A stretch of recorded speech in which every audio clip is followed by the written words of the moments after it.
নমস্কার বন্ধুরা, আপনারা সবাই কেমন আছেন? আশা করি আপনারা সবাই ভালো আছেন। তো একটি নতুন ব্লগ নিয়ে আবার তোমাদের সামনে চলে এসেছি। তো মহাদেবের নাম নিয়ে আজকের ব্লগটি শুরু করছি। তো এখানে যে দেখতে পাচ্ছ একটা বেড়া দিয়ে মণ্ডপ তৈরি করা হয়েছে, এটা কিন্তু আমাদের পাড়ার ঠাকুর এখানে বসানো হবে। তো এটা নিয়ে এসেছিল পাড়ার ছেলেরা করে প্রত্যেক বছর। তো এটা কিন্তু আমাদের বাড়ির পাশেই হয় এবং পাড়ার ছেলে বলতে আমার দাদাদের বন্ধুর দল। তো ওরা 11:30টার সময় এটা নিয়ে এসেছিলো এবং তখন আমি চলে গেছিলাম তোমাদের জন্য এটা দেখাতে এবং শেয়ার করতে। এই যে সামনে দিয়ে যে গেল সেগুলো কাকি, তো ও গেছিলো এই মণ্ডপটা দেখতে। তো দেখো রাতে বেলার মাঠটা কত সুন্দর লাগছে দেখতে, তাই না বলো? তো সেটা তোমাদের সঙ্গে একটু শেয়ার করলাম। ওই যে দাদারা মনে হয় এবার ঠাকুর নিয়ে চলে এসছে। তো চলো ঠাকুরের মুখটা দেখানো যাক। তো এখানে সব এই যে আমার দাদাদের বন্ধুরা ছিল, তো এরা একটু সরে গেলেই আমি তোমাদের ঠাকুরের মুখটা দেখাবো। তো চলো, আসলে ঠাকুরের মুখটা ঠিক মতো দেখাতে পারিনি, কারণ ওটা উল্টো দিকে বসানো, তো তাই দেখাতে পারিনি। তো যখন সকাল হবে, যখন পুজো হবে, তখন তো তোমরা দেখতে পাবো, তখন তোমাদের। এবার চলো ঘুমানো যাক। ওই দেখো পুজো শুরু হয়ে গেছে। তো চলো পুজোটা শেয়ার করি।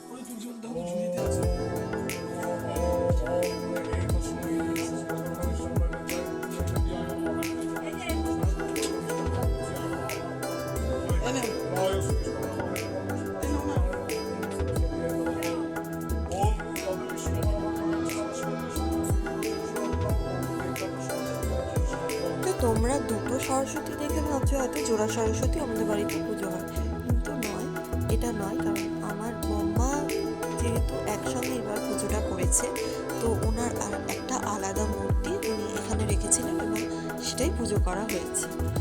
তো এবার নমস্কারের পালা, ঠাকুর মশাই চলে গেছে এবং বম্মা নমস্কার করছে। তারপর সবাই বাড়ির বউরা এখানে নমস্কার করবে। তো চলো তোমাদের আর একবার আমাদের দুটো সুন্দরী সরস্বতীর মুখগুলো দেখি। এই যে আমাদের সুন্দরী স্বয়ং মা সরস্বতী, দেখতে ভীষণ ভালোই লাগছে, কিন্তু ঠাকুর কিন্তু খুব সুন্দর হয়েছে। মুখ দুটো কিন্তু খুব মিষ্টি ছিল এই ঠাকুর দুটো। তো তোমাদের সঙ্গে আরেকবার শেয়ার করলাম। কাছ থেকে দেখলে তো কেমন কতটা সুন্দর লাগছে। ঠাকুর বোধ হয় এরকমই হয়। তো এই ছিল আমাদের বাড়ির ঠাকুর। তো চলো আমাদের পাড়ার ঠাকুর তোমাদের দেখিয়ে আনি। তো দেখতেই পাচ্ছ পাড়ার ঠাকুর এখানে নিয়ে আসা হয়ে গেছে এবং সকালবেলা তোমাদের মুখটা ভালো করে দেখায়, যেটা রাত্রিবেলা দেখাতে পারিনি কিন্তু কী করে মূর্তিটা যেহেতু পিছন ঘোরানো ছিল ওর জন্য। তো দেখতেই পাচ্ছ এখনও কিন্তু সরস্বতী ঠাকুরের যে সমস্ত ফল মূল যে সমস্ত দেওয়া হয় সেগুলো কিন্তু এখনও দেওয়া হয়নি। সমস্ত জোগাড় যন্ত্র কিন্তু পরে আমাদের বাড়ি থেকে বেশিরভাগই। তো দেখো ঘর পাতা হয়ে গেছে এবং সরস্বতী পুজো আরম্ভও হয়ে গেছে আমাদের পাড়ার। ঠিক আছে, তো এই যে মাঠটা দেখতেই পাচ্ছ, ভিউটা কিন্তু খুব সুন্দর এসছে। তো ভিডিওটা এই পর্যন্তই, ভালো লাগলে লাইক করুন। এই ছিল আমার পার্ট 1। পার্ট 2 দেখার জন্য আমার channel me and my life গিয়ে পার্ট 2 দেখতে পারো। পার্ট 2তে কোথায় গেছিলাম, কি করলাম সেটি রয়েছে।